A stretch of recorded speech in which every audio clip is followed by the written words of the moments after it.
Thank you అండి. One and all అందరికీ కూడా థ్యాంక్ యూ. పేరు పేరున చెప్తే పెద్ద చాటభారతం అయిపోతుంది. మనసులో చెప్పాలి, మీ ముందర పాత్రికేయులకు చెప్పాలి. అందరికీ థ్యాంక్ యూ అండి. పెద్ద సక్సెస్ ఆ రవితేజ గారికి ఇచ్చినట్టే మా బుజ్జోడు అమర్దీప్కి ఇచ్చారు. నిజంగా థ్యాంక్ యూ.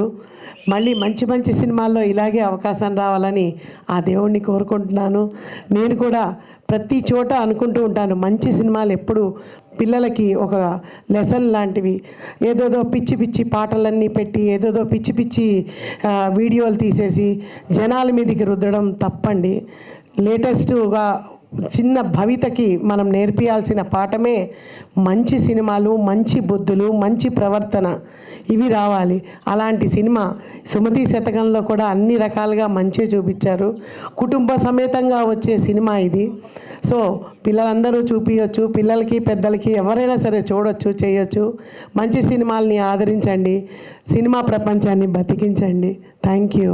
ప్రొడ్యూసర్ మనకి దేవుడు లాంటివాడు, ఆ దేవుణ్ణి కాపాడదాం.